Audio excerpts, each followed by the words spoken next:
أعوذ بالله من الشيطان الرجيم بسم الله الرحمن الرحيم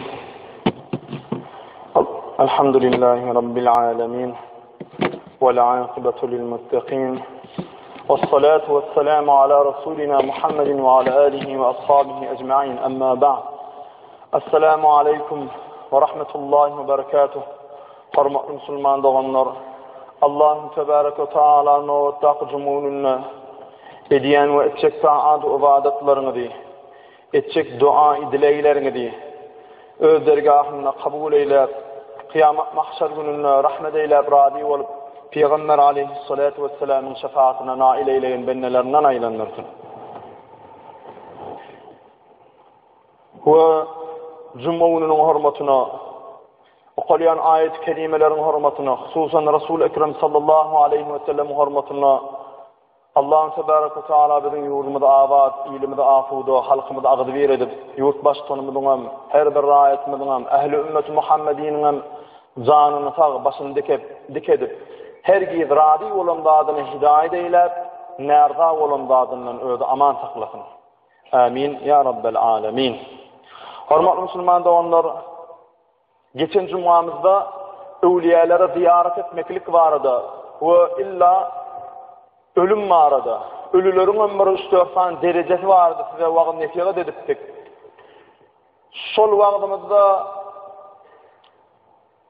Müslüman olmekluğun derecesi, şehit olmekluğun derecesi ve evliya pir olup ölmekluğun dereceleri vardı. Ayet-i kerime ve hadis-i şeriflerle size genişleyin bir vaxt ediptik.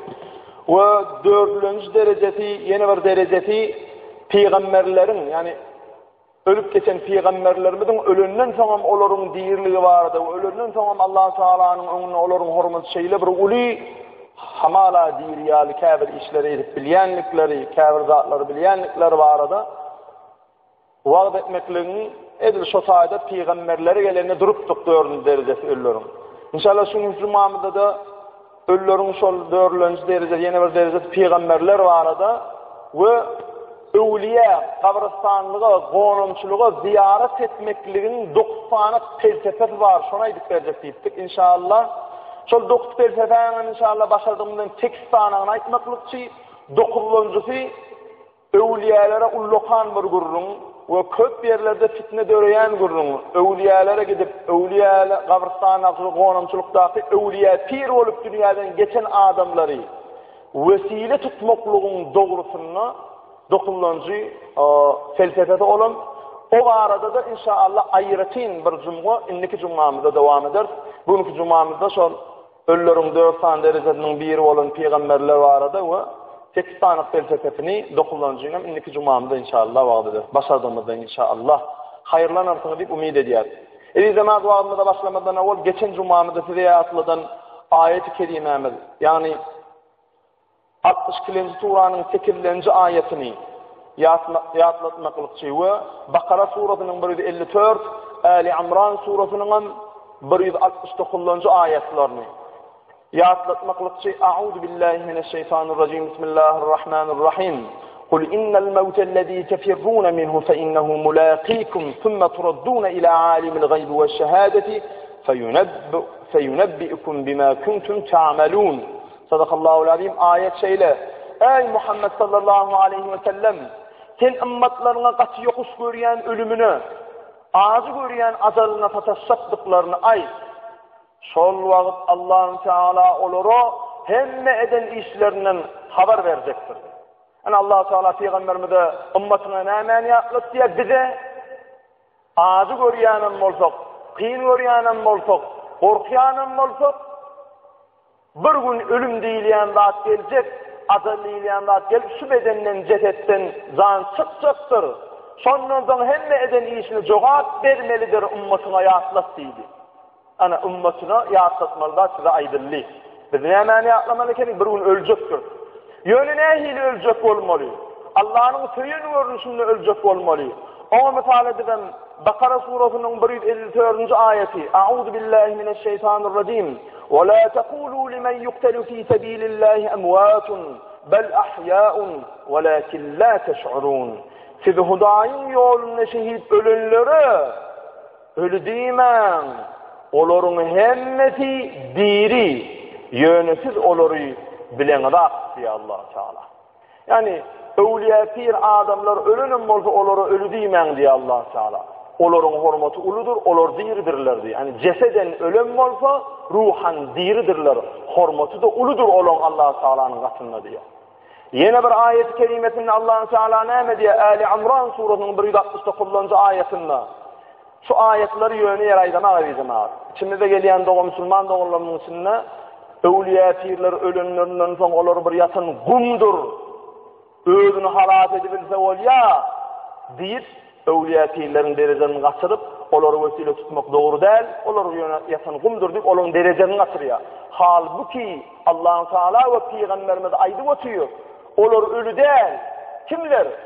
Diri wagtynda Allah rızası üçün ömrü ötünçe halal dadın uğruna gidip haram dağlardan kaçıp ve özgediyen halal dağına adamlar emir maruf edip ve kaçayan haram işlerinden hem adamlar nehyü anil münker eden evliya pirlerimiz olur ölü değil, olur dir deyip Allah Teala Kur'an-ı Kerim'de haber veriyor ve hatta olurun cesedini ey toprak benim dostlarımın cesedini iman deyip Allah Teala toprağa buyruk veriyenliğini ayet-i kerime ve hadisler bilen size aytacak olyaz ve aydiyaz inşallah çobakları doğrusuz yanlış akidede olsanız doğru akide gelmekle Allah Teala hidayet eylesin.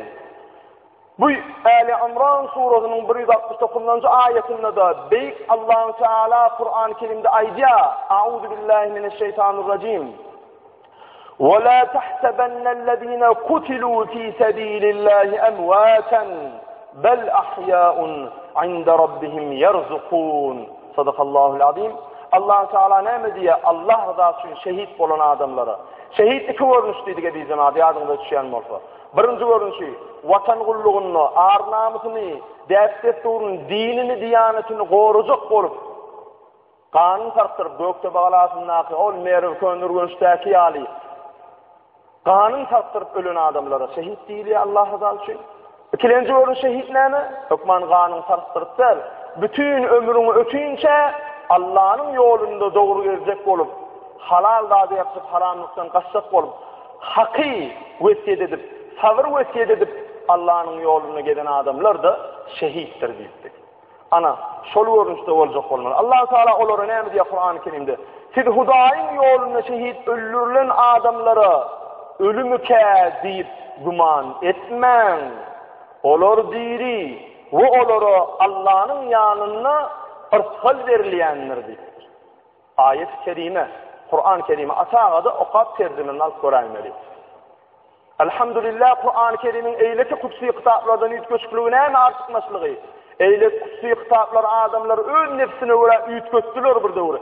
Ama Kur'an-ı Kerim'in metnini hiç bir vakit ütkötmediler ve ütkötüp bilmeyeler ve gelecekte de ütkötmediler. Çünkü Allah-u Teala eyleti kitapları ütköttünüz.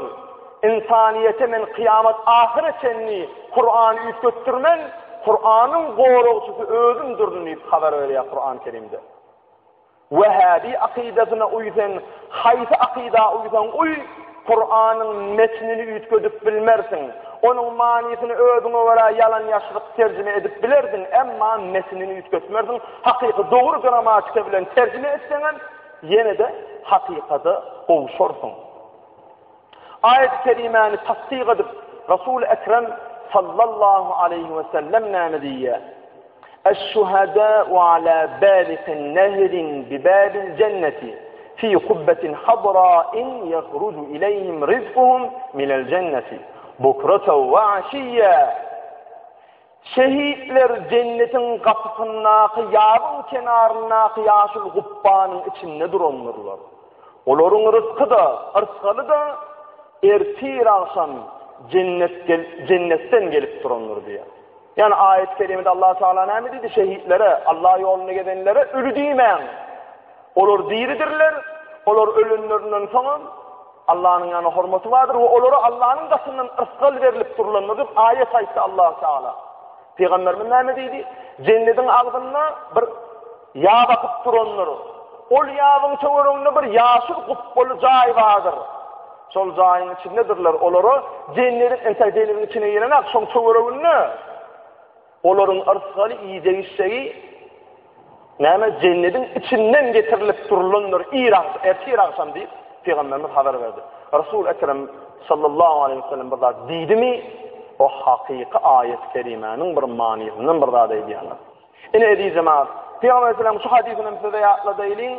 Allah rızası için ömrünü ötüren adamlar, Allah rızası için canını fida eden adamların hurmatı var adı. Bismillahirrahmanirrahim. Eş-şehidu yeşfa'u fi seb'ine min ehli beytihi. Peygamberimiz näme diýipdir? Şehit öz garyndaşlarından 70 adamı Allah'dan dilep alıp biler diýipdir. 70 tane adam ya Rabbi. Sana iman edin, şu namazımı okuduğunu, günahlar biraz artık olupdur, nefsine uyuptur deyip, Allah-u Teala'dan dua eder, dilek eder. Allah-u Teala'nın onun şeyli bir hormatı beyiktir onun diye, Allah-u Teala onun hormatını, onun günahını geçer diye. Peygamberimiz sallallahu aleyhi ve sellem hadis-i şerifinde bir de duyduruyor. Yine de böyle yani şehit diyen dine canını kastedip Allah rızası için o vatan kulluğunu, köyünü, kıdavurlarda vatanı, hainler sallarda çoğusta, düşman çoğusta, vatan için, ağırlan için, din diyen için urşuyadılar. Gökte bağlatına hıyali yatla diyen, olarım bir şehit. Ama elhamdülillah onun yalak şehit bolmakluk bir de yok. Elhamdülillah yurdumuz, iyilimiz, günümüz afuda, parağıdır. Hele de Türkmen toprağına, Türkmenistan rayetleri, karasız hem bir taraf devlette yaşayız. On yalak urs tövüş yok ve inşallah onun tehlikesi de yok. Ama bu tayda ikilenci görünüşümüzü de yatla diyor. Yani bütün ömrünü halal yolla gezip haram dağlardan kaçıp Allah'ın radi olan yolunu yürümüklük ömrün ötünce halal dağda yapışıp geçsen de şehit şu görünüşte olacak bolun deyip size yatla diyor. Yine cemaat ayet-i kerime o hadislere göre Allah'ın yoluna evliya pir olup giden adamlar, alim ulama olup giden adamlar, ilmine amel eden adamlar ve pirlik derecesine eden adamlar ölü değerlerler. Olar Allah'ın yanında da hormatlıdır deyip size yatlattık. Sonun yalak bolcak olmalı. İn olmanı sol ortayıp solun yolundan yürüyecek olmalı. Yine cemaat, inşallah ölülerin 4 tane derecesi var deyip Müslüman olmaklılık, şehit olmaklılık, evliya pir olmaklılık, onu geçen cumamıda size aydıptık. Sonun 4. derecesi peygamberleri var adı.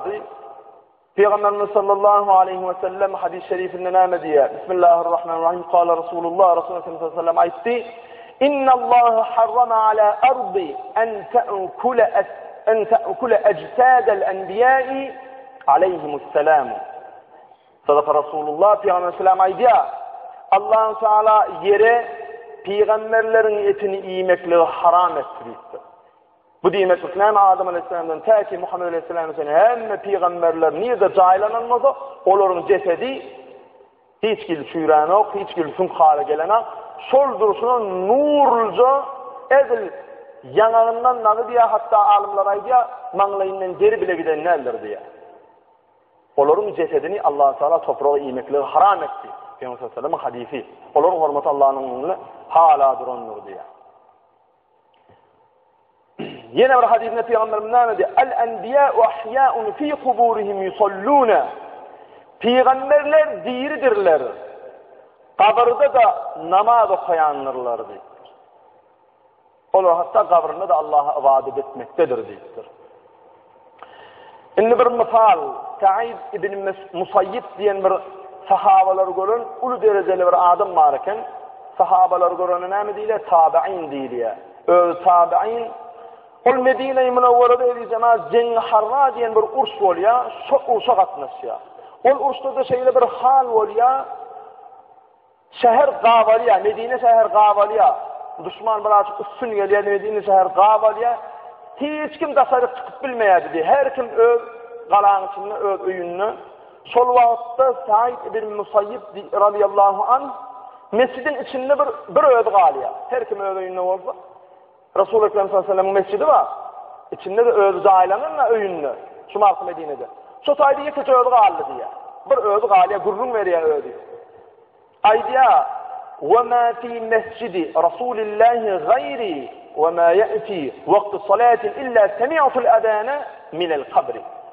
Sere aydiyan adına mescidde menden başka adam yoktu diye. Sol vaqt Peygamber sallallahu aleyhi ve sellem'in kabrından Peygamberimiz sallallahu aleyhi ve sellemin adan aydanını eşittim diye. Mescidin içine yıkıcıyordum, aldaşımız düşmanın doğulu diye. Peygamberimiz kabrından ne namaz vakti oldu, adanın sesini eşittim. Peygamberimiz adan ayttı diye. Yine daydı Sa'id ibn Musayyib tabi'in radıyallahu anh lem ezel esma'ul adana vel ikamete fi kabr Resul sallallahu aleyhi ve sellem eyyamel harrati hatta aden nasu. Men mescidin içinde kalan vaktim Peygamberimiz sallallahu aleyhi ve sellem her namazın vakti gelenini ödü adan aydardı. Ve sonundan kâmet aydardı. Ta adamlar öğürülüp geliyençe Peygamberimiz sallallahu aleyhi ve sellem ödü adan kâmet aydı. Men hem şonun aydan adan kâmet bilen hem ben namazımı okudum, eda ettim. Düşman yok, vakti arkayın vaktilar mescid elbette belli bir adansı var. Namazla adana edip durun, düşman yerli Allım merdimil vakti adan etmana adam yok. Ol mescide adanı tepilmedini Resulullah sallallahu aleyhi ve sellem'in kuburundan Peygamber sallallahu aleyhi ve sellem öde adan kâmet etti diye. Ta ki adamlar düşman terkirip, ta ki adamlar arkayınlaş yine mescide gelip adan kâmet edip başlayansa, men yaşam içinde oldum ve Peygamber'in aydan adan kâmet bilen namazımı okudum deyiptir. Tabi'in Sa'id ibn Musayyib radıyallahu anh'ın aydan sözleri. Ene diyeceğim abi. Yine de Seyyid Ahmed Rufai diyen bir evliya geçiptir diyeceğim abi. Seyyid Ahmed Rufai rahmetullahi aleyh. Ol hacayden yılında Peygamberimiz sallallahu aleyhi ve sellem kabrına varıp şu oşkuyna diye. Yani buraklar denemen yapılacak. Peygamberler ölünüm olsa olur diridigini ayet-i kerimedeki ayetin sabutnaması. Yani Seyyid Ahmed Rufai diyen adam haca baran vasında Peygamberinin kuburunun önüne varıp şu tesir koşkuları aydiye ödüyürüğünden coşudur. Fi haleti bu'di ruhi kuntu ursiluha tuqabbilul arda anni ve hiye naibeti ve hâzihi devletul eşbâhi kad hadarat femdudu yemineke key tehazza biha şefeti. Boşkuyunun manisi şeyle Peygamberinin kuburunun önüne varabay diye yankı alim, evliya adam şu boşkuyunu. Daş yurtlardan men ög ruhum sana iyi verirdim. Önler yani bir Hazreti Resulullah sallallahu aleyhi ve sellem'ler ayt salam ayt onun kuburunun önüne menin adımdan diyerdim. Ruhum gelip senin mübarek toprağını ovşardı. Bu edek senin huzuruna bu men ögüm geldim. Sen mübarek elini uzat ya Resulallah kuburundan. Menin doğduğumda ondan öz payın alsın deyip ağlaya şu setirleri aydiya. Resul-i Ekrem sallallahu aleyhi ve sellem izinden teretname diye. فَخَرَجَتْ لَهُ الْيَدُ الشَّرِيفَةُ فَقَبَّلَهَا بِحَضْرَةِ النَّاسِ وَهُمْ يَنْظُرُونَ. Hem adamlar seyredip durdu diye. Peygamber sallallahu aleyhi ve sellem mübarek elini kabardan çıkardı diye. El geldi diye. Seyyid Ahmed Rufai barıp şonu olsadı demek Peygamberimiz sallallahu aleyhi ve sellem ceseden ölü de olsa ihlas eden adam ihlasına kavuşayan eken. Olur diridirler. Olorun hurmatı hiç asan kıyamet ahiretini kaçacak değerler. Bu dünyada da kabir berzah aleminde de kıyamet mahşer gününde de. Yine diyeceğim ağır. Ölülerin Müslüman olu ölmeklük, şehit olu ölmeklük, evliya pir olu ölmeklük. Ve peygamberlerin ölümündeki derecelerinde ayttık. İnşallah bizim şeriatımızda evliya ziyaret etmeklik var. Boğunumçuluğa var ziyaret etmeklik. Şol ziyaret etmekliğinin 9 tane hikmeti var. Yani 9 tane felsefesi var. Şol 9 tane felsefesini size yapıldıydı. Kabra ziyaret etmekliğinin birinci felsefesi ehvuz-i ibrati. Yani ibret, görüllü almak. Peygamberimiz sallallahu aleyhi ve sellem kabra varıp ziyaret edildiğinde ondan ibret almaklık vardı. Hadis-i şerifinde şeyle diye. İttali'a fil kuburi ve'tebir bin nusuri. Siz gelin kabirlara bakın, şolordan ibret alın diye Peygamber sallallahu aleyhi ve sellem. Nemeden ibret almalı? Bir gün benim şu toprağa gelip zaylanmalıdır. Toprağa öğürülüp gitmelidir. Toprağın içine giremde kabir alemi vardır deyip ibret almalı. Men ölmeyken kıyamet maladı deyin deyip ibret almalı. Yine hadis-i şerifinde Peygamber aleyhissalatu vesselam aydiya nehaytukum an ziyaratil kuburi fezuruha fe inne lekum fiha ibratun. Men ilk vaada sizi kabirlara ziyaret etmekten kaytarıptım, haram ediptim. İnne olsa siz kabirlara ziyaret edin. Kabirlara ziyaret etmekte sizin için ibret bağlıdır. Yani ilki Peygamber sallallahu aleyhi ve sellem kabra ziyaret etmekli qadağan ediyor. Çünkü ol döwürde butparallyk has olan üsteken. Onun kabra varanlarını tek ama adamlar, ölmütef adamlar, zahil adamlar kabra Hudaýy çokunun ýaly çokun aýmasınlar diýip näme kabra ziyaret etmekliği qadağan edip durur. Soň adamlaryň düşünjesi giňär. Her bir zadyň agyny garasyny, halalyny, haramyny, halyn tawryny öwrenenden soň kabrlara ziyaret etmekliği ümmetine buyurýar, ibret almaklyk niýeti bilen. Mansumla tamam näme diýär Peygamberimiz bu hadis-i şerifini tasdiq edip, "Görsana barda otur, fikireyle, munça menniyenler yatır, gum olur." diýär. Barda fikirlen, senin öňüm nice senden has awraýylyrak, senden has edahetlirak, senden has baýra adamlar geçipdir, şolaň hemme gum bolup ýatyr. Senen bir gün şotak barmaly, fikir et eýläni diýdi şo. İkilenci felsefesi kabristana ziyaret etmek dediği zaman tedekkurul ahireti. Kabristana gelip ahiretin yadını almaklık diye. Peygamberimiz sallallahu aleyhi ve sellem ne diyor? Zurul kubura fe inneha tuzekkirul ahireti. Siz kabirleri gelip ziyaret edin. Kabirler sizin ahiretinizi yadını da salar diyor. Yani kabirler hakikaten yöne bir durmaklık değil. Fikirlenmeli. Fikirler dalıp dua etmeli. Ya Rabbi bir gün menem şu kabra gelirim. Şu kabra gelmeyken kabirde de kıyamet mahşer gününe dirildiğinde de senin önünde utanılacak hareketleri şu dünyada menden ayır ya Rabbi. Men senin razılığını kavuşturacak, senin rahmetini ertecek. Resul-i Ekrem sallallahu aleyhi ve sellemin şefaatini ertecek, doğru yoluna hidayet eyle. Menin neslimi, atavavalami, doğru anlaşılami, dost yarlami, komşu olanları ehli ümmet-i Muhammedini deyip özünden özgürlerde dua etmeli, fikirlenmeli. Üçüncüsü evi cemaat felsefesi terkikul kalbi diye. O dediği de yüreğini yumşatmaklıktır diye. Kabra ziyaret etmeklik yüreğini yumşatyanlardır. Peygamber sallallahu aleyhi ve sellem hadis-i şerifine aydiyor. Ela fezuruha fe inneha turakkul kalbe. Siz kabrlara ziyaret edin. Kabrlar sizin yüreğinizi yumşadır. Yani yüreğinizi yumşadır deydi kabra vardın. Bir gün benim ölüp gitmelidir no. İydim dağlar koymalıdır no. Kabra giremde menne halim nehil warqa dip bir form adamı yüreği yumşat gözüne yaşaylanmak. Ana gözüne yaşaylanmak var diýileni aýdýar. Dördüncü hikmeti de tedmi'ul ayni, gözüni yaşatmak diýär. Edi zaman şu gözüni yaşatmak diýenne Peygamber sallallahu aleyhi ve sellem hadis-i şerif aýdýar. Hadisinde näme diýär? Fazuruha fe inneha tudammi'ul ayna. Kabrlara ziyaret edin.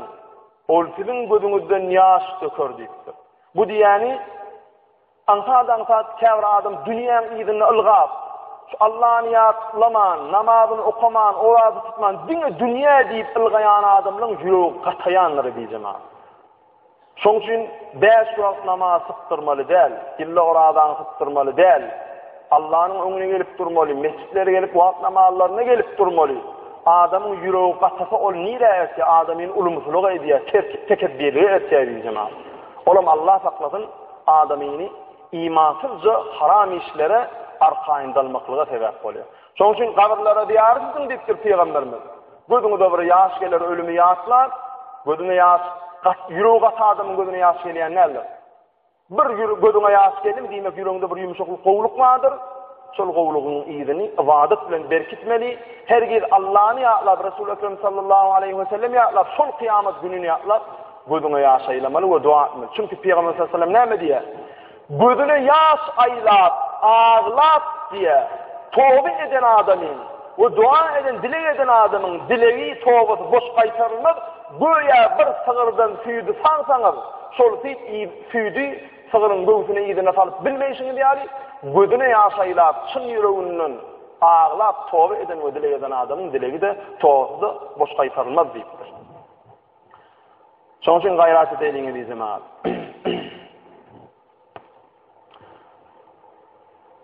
Hatta كان عثمان رضي الله عنه haber veriliyor. كان عثمان رضي الله عنه إذا وقف على قبر بكى حتى تبتل لحيته diye. Hazret Osman radıyallahu anh kabristana gelip ağlar eken, şonun gözünden akan göz yaşı göya sakalını bir su ile nivonyali, bir bedriyanın içine su şey sakalını tokonyali, sakalından göz yaşı şeyle bir kan ağlayan eken kabristana varıp ölümünü yatlar, sakalından dam edip göz yaşı sıyırıp akar eken bizim abi. Yine beşinci hikmeti, felsefesi kabristana ziyaret etmekliğin tezekkurul hayra. Hayrı yada kalmak. Nehil hayrı yada kalmak? Peygamber aleyhissalatu vesselam ne mi diye? Tezuruha lituzekkirakum ziyaratuha hayran. Siz kabristan'a gelip ziyaret edin. Şeyle etmek size hayrı yada kalırlar deyiptir. O da yani kabra gelip ölümü yatladın. Kabra girden yada kaldın. Hiçbir adam ölümü inkar edip bilmedi ve hiçbir adam kabra vardığını inkar edip bilmedi. Demek şol vaxtda sizin aklınızda şu gelir. Men kabra girmenken hayır hasanadi, sogab işleri kan edeyin. Şul kabrda menin kabrım giň olsun. Kabrdar olunlardan bolmajak bolsam, kabrda mörmöjekler cesedin iyenlerden bolmajak bolsam, kabrın nurlanıp, kabr giyin olup, cennetin bir baksatını seyredip yatan adamlardan bolacak olsam, soğa biz kâne deyinip, size hayır işetmekliği yapmadır kabr deyiptir Peygamber sallallahu aleyhi ve sellem. Altıncı hikmeti edi cemaat. Tenfi'ul meyyit diye. Yani ölülere peyda vermekliktir diye. Siz kabra ziyaret etseniz, ölü sonunun peydalanıyor. Peygamber sallallahu aleyhi ve sellem hadis-i şerifinde ne diyor? مَا مِنْ رَجُلٌ يَزُورُ قَبْرَ أَخِيهِ وَيُسَلِّمُ عَلَيْهِ وَيَجْلِسُ عِنْدَهُ إِلَّا اِسْتَأْنَسَ بِهِ وَرَدَّ عَلَيْهِ حَتَّى يَقُومُ. Haysi bir adam bir kabra gelip dua edip otursa, şol kabrdaki adam şonu öğrenişör, yakinlik diyor, hem torunu cevap verir deyiptir. Peygamber sallallahu aleyhi ve sellem yine bir hadiste ne diyor? Men dekhalel mekabira fekara'a surati Yasin khaffefallahu anhu. Bir adam bir kabrın yanına gelip Kur'an-ı Kerim'den Yasin suratını okusa, şol vaqt şol öle azap verilip duran olsa, ol ölüünün azabını yenilediler deyiptir. Yani kabra ziyaret etmekinin yine bir hikmeti ne eken? Yasin surasını ya Tebarek surasını ya Ar-Rahman surasını bilyen suralan ve yana yerinden geliyor. Onu bir yerde kul huvallahu mahluk yali. Ayet kerimelerden o salat selamlar aydıp dua edilip sol ayet kerimenin sogaplarını öyle bahsetmeklikte öyle bir teyda var diye. Hatta görüyorum hadis-i şerifinde Peygamberimiz ne dedi? Eğer şu ziyaret ediyen ölüyüne Yasin okap şunun sogabını bir sogabı eden sogap sana yazıldı da ya şu sogabı yatan öyle bahsettim diysen, sonra azap verilip duran olsa azabını keserler diye. Şu Yasin suratının hurmatına. Veya bir ömür aydıptık, bir salih adam, Allah'ın söyleyen adamsı bir konumcunun kaptanından geçip araya bir de salavat edip, Peygamberimize Allah'ın sevgili dostuna salavat edip, şu salavatın hasıl olan sogabı da yatan ölüleri, konumculuktaki yatan ölüleri bahsetse, perişteler zar çeker diye. Ey konumçuluktaki yatan ölülür. Kabr adamını çekiyen, günahkar ol kabr adamını çektiriyen perişteler ses ederler diye. Kesin adamını diye. Allah'ın sevgili bir dostu, Allah'ın dostuna salavat edip, onun soğanı bahsetti, 40 gün adaptan azap etti diye. Yani kabra ziyaret etmeklikte, ayeti öğretmeklikte öyle bir peyda var diye. Olan bir felsefeti kabra ziyaret etmekliğin. Peygamber aleyhissalatu vesselam yine bir hadis-i şerifinde ne diyor o arada? Men dekhalel mekabire qara'a surati Yasin khaffefallahu anhu. Yan kaydan hadisimiz. Bir adam bir kabrın yanına gelip Yasin suratını okudu, sol vaat sol öle azap verilip duran olsa, sol ölüyünün azabını yenildirler diye. Yani azap verilmez sol adama değil. Yedilenci hikmeti felsefede ebi cemaat kabra ziyaret etmekliğin teksirus sevabi, yani sogabın köpürtmeklük. O deydi ki, kabra gelen ölümü yaklayan bir sogab. Kabra girmeken ölümden ön kıyamet mağla dedip sogab işleri edeyin deyip, yansı işlere niyet ediyen o da bir sogab. Ayet-i kerime okap salat selam aydıp öyle bir sogab özünden özüge musulmana bir hayır iş ediyen, peyda veriyen o da bir sogab. Yani kıyamet mahşer günün sana hayır edecek sogab işleri ediyen deydi. Peygamber aleyhissalatu vesselam bu arada hadis-i şerifinde şeyle aydiya. Men merra alel mekabiri ve kara'a kul huvallahu ahad 11 مرة ثم وهب أجره للأموات أعطي من الأجر بعدد الأموات صدق رسول الله Peygamber Aleyhisselam aydiya bir adam kabristana barıp 11 yedi kul huvallahu ahad okap sonun sogabını evliyadaki yatanların ruhuna banş etsediktir. Şonu okan adama sol kabristan nasip ölülerin sani al sogab derler deyiptir. Yani Allah Resulü sogabı müdüyar olup Allah Teala'nın rahmetinin müdüyar olup sogab iş etsin değil mi? Allah Teala sol sogab işin hormatını şu kabristanın içinde neyse adam yatan oldu son sogab verir sana deyiptir. İmamul Becri deyilen bir ulu dereceli alim adam yetiştireydi zaman. Olan düğüşünde Peygamberimiz sallallahu aleyhi ve sellem'i var ya. Çünkü evliyalara Peygamberlerimizin Peygamber aleyhisselam bilen görüşmeklük pir adama ulu dereceye yetenden son ha kuşunlu ha düğüşünlü olur Peygamberimiz görüp bilirler diye. Yani bu İmamul Becri deyilen adam da Peygamber sallallahu aleyhi ve sellem düğüşünlü var ya. Ama düğüşünlü ne mi diye Peygamberimiz şeyle aydiya İmam Becri rahmetullahi aleyhe. Vukufuke beyne yedey veliyyillahi ke halbi şatin ev ke kışri bidin hayrun leke min en ta'budallaha hatta tutakatta irbaben. Ey İmam Becri, sen bir evliyanın karşısında bir koyun sagar muhtarı, bir pir adamın, evliya adamın karşısında dittir önünü, bir koyunu sagar muhtarı, koyun sagarda neyse vaat aliyamada sonça vaatçık, ya da bir yumurtkan qabığını artır derecede sol muhtarda otursan deyiptir. Senin ölüyençen etcek ibadetinden sonun sogabı kendir deyiptir. Onu İmam Becri soraptır. Ne mi deyip soraptır? Hayyen kâne ev meyyiten ya Resulallah. Ya Resulallah, şu aydiyanın deyiptir. Diri evliya adamın yanında mı? Ya da ölü evliya adamın yanında mı deyiptir? Yani Peygamberim ne mi deyip bir evliya adam karşısında deyiptir. Bir koyunu sagar der muhtarı. Koyun sağacak muhtarında veya bir yumurtkanın, kaynayan yumurtkanın edil adamın içinde uklap yatanlar var. Tudurun kaptanınızı akılları, uklamasınlar. Uklamaklıklar için aydamıda azanlı ol, uklaman, vakit dinlen.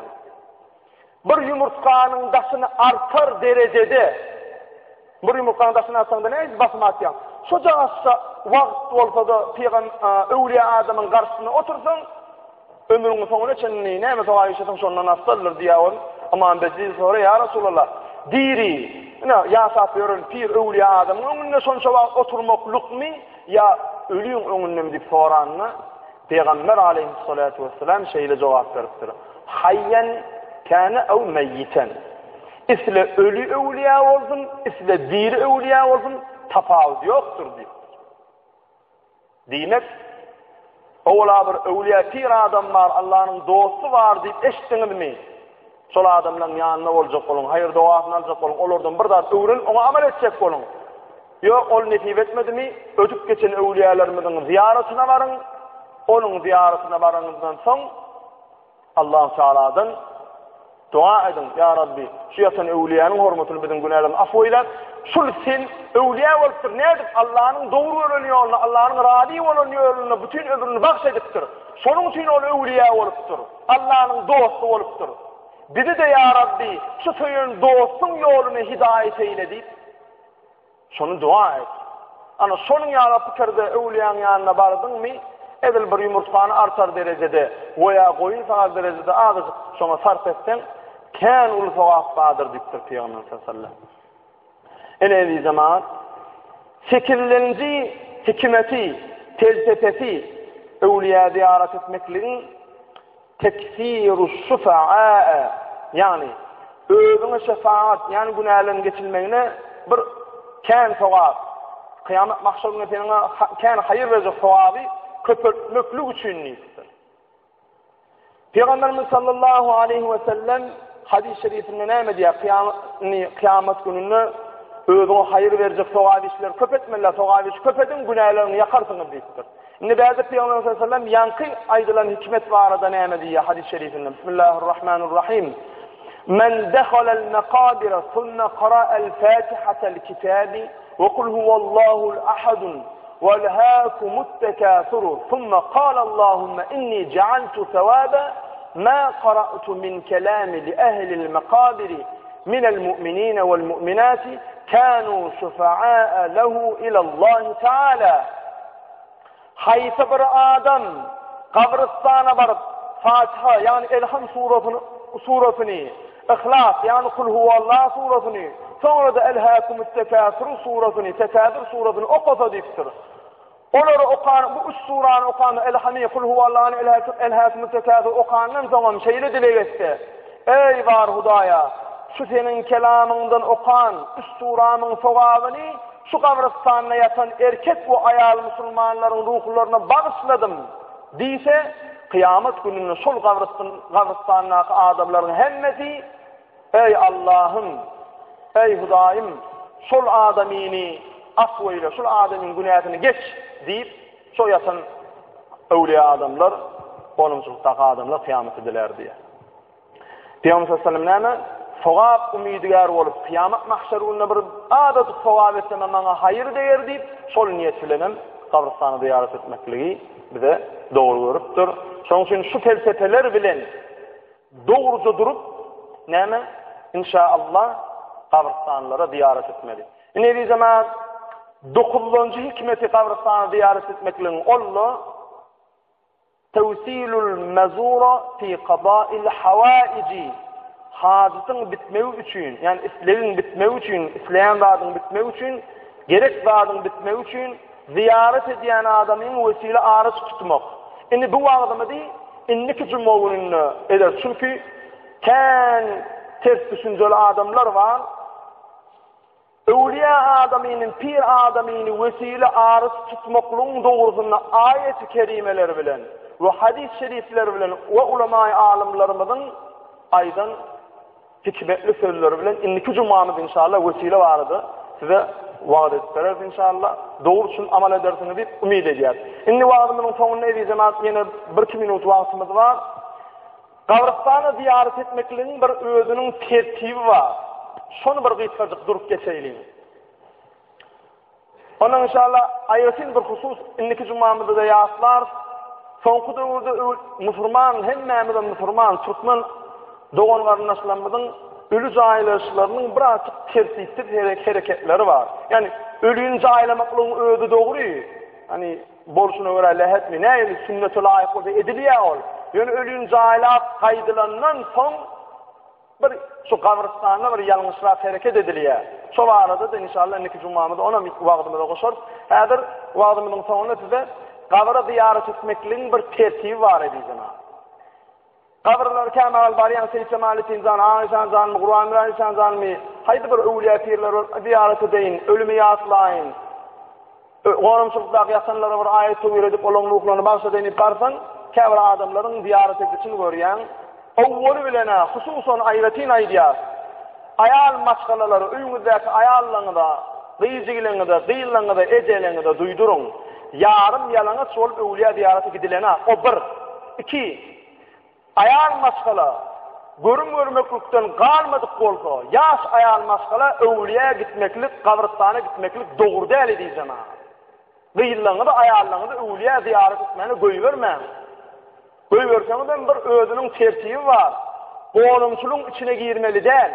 Goňumçuluň daşynda durup, ayet söýüriz, dua edip ruhlaryny bagşlasa bole ayal adam. Erkek adam goňumçuluň içine girip aýlansa bolýar. O ziyaret günlerde hamala diýen parça gelen ýaly, yarım ýalaňyz kelleleri açyp kimi gıyıqladı, gülüp görürler, o öwliyany bir parça döndürdüler, işini gördüler, on ýaly etmeliler. Ziyaret günleri edip terbiye bilen barmaly.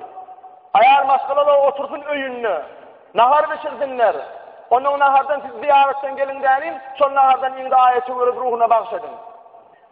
Zerurati bolsa, bir hali ýagdaý erbet bolup, bir nijat tapmak üçin bir keselli bolsa, ýene bolsa, onda bir öwliya pir adamyň gabryna wesile tutmakluk neçelen aýlanyp biler.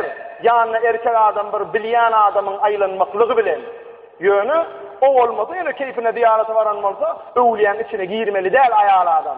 Hele de yarım ýalaňa çolup girmeliler. Şuna dikkat edeýin diýjem ha. O bir. 2. Kabra ziyaret etene barýarlar, towlanyp dururlar. Buduň daşyndan aýlanan ýal, on ýal etmeli däl. Cebrail aleyhissalatu vesselam Peygamberimiz sallallahu aleyhi ve selleme kabra ziyaret etmekligi şeýle öwredipdir. Kabra barýan, baraýanda gönümel şeýle arka tarafyndan bardyň, öň ýüzüne geçýän. Öle adam kıbla, ýüzüni kıbla edip zaýlanylýar. Kıbla tarafına geçýän, sen arkan kıbla bolýar, ýüzüň öle bakýar. Öle kıbla bakyp dur, senin öň tarafına geçsen öle sana bakyp durýar. Dik duran ýerinden bir ayet-i kerime okaýanda ruhuna baks edýär. Aýlanýan aýag uzundan arka tarafına barýanda oturup isle Yasin sure oku, isle Kul huvallahu, isle Tebareke oku. Näme ayeti öýretsen, onuň arka ýüzüne geçiren oturup ayet-i kerime okaýan we dua edilerini şonu edýär. Ol daşynyň pırlanyp görmeli däl. We on guburuň daşyna baran, töweregine baranda ýanky aýdylan hikmetlere göre ziyaret etmeli. Menen bir gün şeýle ölmelidir no. Öwliya ulama adamy ziyaret etýär ýaly seniň söýün dostlaň bolup ölmekligi maňa nesip edýär diýip dua etmeli. Bir ıvrat almaly, ýanky aýdylan 8 tane hikmete göre ziyaret etmeli. Boşuna dolanyp görmeliler.